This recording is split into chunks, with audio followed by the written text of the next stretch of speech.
গতকাল একটা প্রেস মিডিয়ায় দেখছিলাম, অনুব্রত বাবু বলছেন, অনুব্রত বাবু কি বলছেন যে আমরা বীরভূম থেকে মুড়ি খাইয়ে বিস্কুট খাইয়ে 50-60 হাজার কর্মী নিয়ে কলকাতার শহীদ দিবস পালন করতে যাব। মঞ্চের সামনে আসন অলংকৃত করে বসে থাকবে যত নায়ক নায়িকা হিরোইনরা বসে থাকবে, আমরা থাকতাম ব্রাত্য। এ কথা কে বলছেন? অনুব্রত বাবু, যিনি বলতেন চড়াং চড়াং নকুলদানা ইত্যাদি ইত্যাদি সম্ভাষণ করে মানুষকে চমকাতেন, ধমকাতেন। আজকে সেই দলের 2026 সালে এত উন্নয়ন করার পরেও আমি বুঝতে পেরেছিলাম এই দলটার পতন হতে চলেছে। তার কারণটা কি? অহংকারে পরিপূর্ণ হয়ে গেছে। মানুষকে মানুষ বলে গ্রাহ্য করে না। যে মানুষের দোয়ায় আশীর্বাদে মেহনতে আজকে এই দলটা দীর্ঘদিন পরে ক্ষমতায় এসেছিল 2011 সালে, নাম বলেছিল মামাটি মানুষের সরকার। আমি অকপটে মেনে নিচ্ছি উন্নয়ন হয়েছে, সাধারণ মানুষের উন্নয়ন হয়েছে, কিন্তু পার্টিটা যে একটা রেজিস্টার্ড টাউটারদের হাতে চলে যাচ্ছে, এটা অনেক আগে থেকেই আঁচ করতে পেরেছিলাম। আমি পঞ্চায়েত সমিতির সভাপতি যখন ছিলাম, জেলা জুড়ে যখন বিভিন্ন আধিকারিকদের সঙ্গে যারা উন্নয়ন করে তাদের সঙ্গে বসে কথা বলতাম, একটা কথাই কানে ভেসে আসতো যে কাটমানি কাটমানি আর কাটমানি আর পার্সেন্টেজ। আমি যখন জেলা পরিষদের কর্মদক্ষ হলাম, সেখানেও সেই একই ব্যাপার।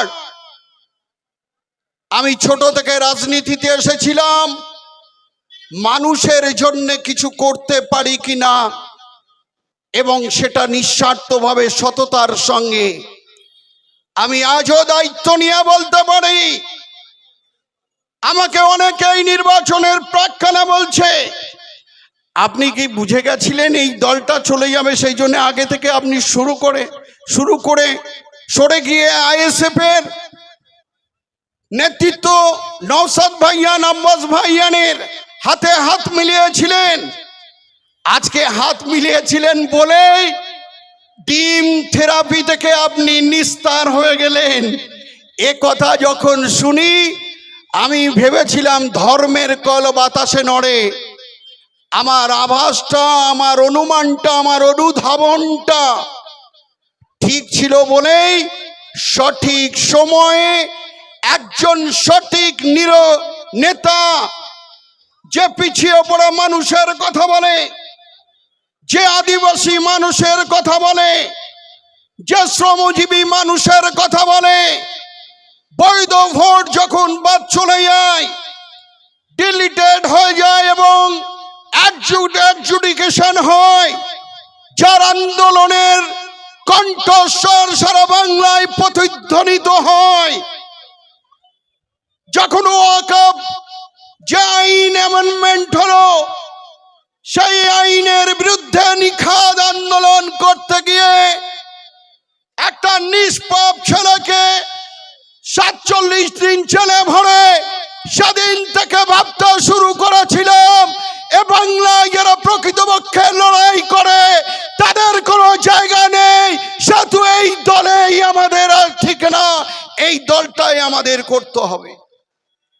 2026 সালে নির্বাচনে নওশাদ ভাই দুর্নীতির বিরুদ্ধে বলার চেষ্টা করেছে, নওশাদ ভাই ওয়াকফ যে আইন তার বিরুদ্ধে প্রতিবাদ করার চেষ্টা করেছে, দলিত খেটে খাওয়া মেহনতি মানুষের জন্য লড়াই করেছে, আন্দোলন করেছে।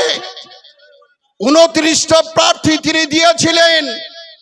আমরা মানুষকে যখনই বলার চেষ্টা করেছে আমাদের নওশাদ ভাইজান যখন বলার চেষ্টা করেছে, তখন কিন্তু আমরা বাংলার মানুষকে বোঝাতে পারেনি বলেই আজকে বিশ্বজিৎ বাবুর মানুষের মতো কাজ করা মানুষ হেরেছে।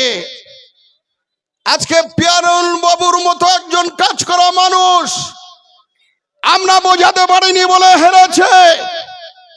আজকে প্রতীক মণ্ডল কাজ করার জন্য এগিয়ে এসেছিল, প্রতীক মণ্ডল হেরেছে।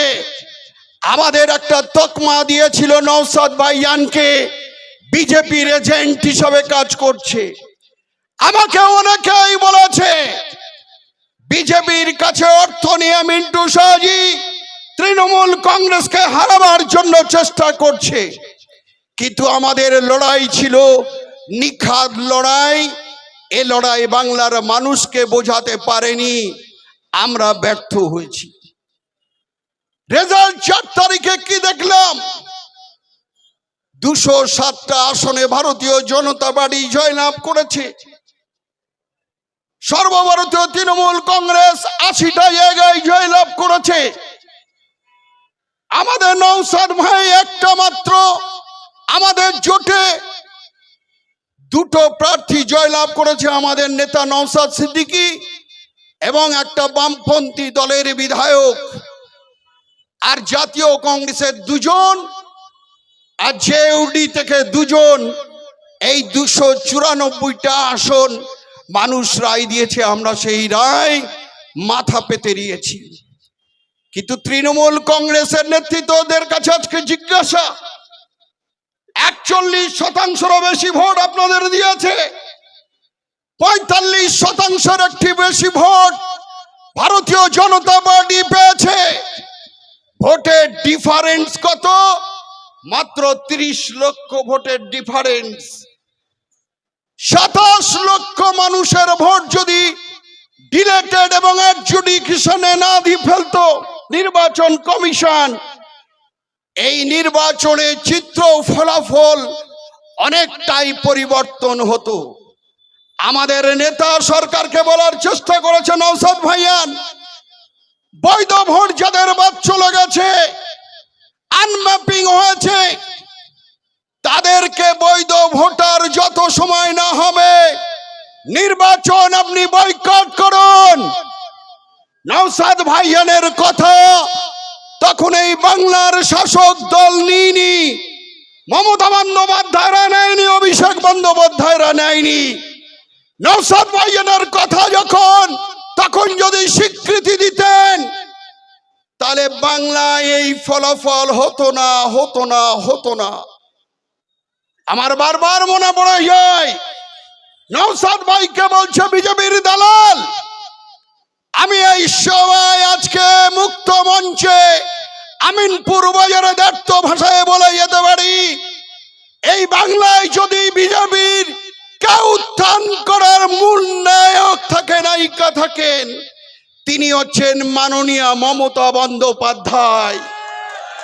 1998 সালে জাতীয় কংগ্রেসকে ঠেলে দিয়ে যে জাতীয় কংগ্রেস মমতা বন্দ্যোপাধ্যায় তৈরি করলেন, যে জাতীয় কংগ্রেস মমতা বন্দ্যোপাধ্যায়কে সারা ভারতবর্ষের নেতৃত্ব নিয়ে আসলেন, সেই জাতীয় কংগ্রেসের সঙ্গে বেইমানি করে, বিশ্বাসঘাতকতা করে, ভারতীয় জনতা পার্টির সঙ্গে জোট করে পশ্চিমবঙ্গের নির্বাচনেতে তিনি লড়াই সংগ্রাম করেছিল। সেদিনের কথা আমরা ভাবিনি। 2006 সালে আপনারা জানেন আমাকে দেগঙ্গায় প্রার্থী করেছিলেন। এই ফলতি বেলেঘাটা, শাসন, দাঁতপুর, এই অঞ্চলগুলো দেগঙ্গা বিধানসভার মধ্যে ছিল।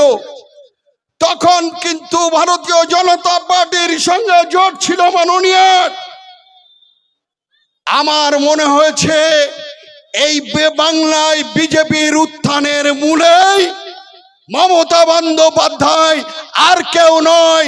এর জন্য দায়ী হচ্ছে মমতা বন্দ্যোপাধ্যায়। সেজন্য আমি আমার বক্তব্য দীর্ঘায়ু করব না।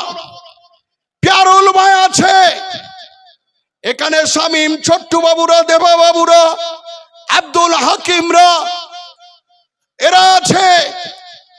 আমি আপনাদের কাছে একটা অভয় বাণী শোনাতে চাই। তৃণমূল কংগ্রেস বিভিন্ন দলে বিভক্ত। আমি রাজনৈতিকভাবে কোনোভাবে দৃষ্টান্ত করব না, কিন্তু আগামী দিনে এই বাংলায় ভারতীয় জনতা পার্টি বিজেপিকে যদি কেউ উৎখাত করতে পারে, এই রাজ্যে বাম ফ্রন্ট এবং ইন্ডিয়া সেকুলার ফ্রন্ট জোটই পারে এই বাংলা থেকে বিজেপিকে উৎখাত করতে। সামনে পঞ্চায়েত নির্বাচন, জোট বাঁধন তৈরি হন। নওশাদ সিদ্দিকী সাহেব বিধানসভা তথা এই রাজ্যে যেভাবে আন্দোলন করছে, যেভাবে তিনি প্রতিবাদ করছে, আমার মনে হচ্ছে এই বাংলায় বর্তমানে কেউ যদি জনপ্রিয় নেতা এবং আস্থাশীল নেতা হয়, তিনি আর কেউ নন, তিনি হচ্ছেন নওশাদ সিদ্দিকী ভাইজান, আমাদের প্রিয় বিধায়ক।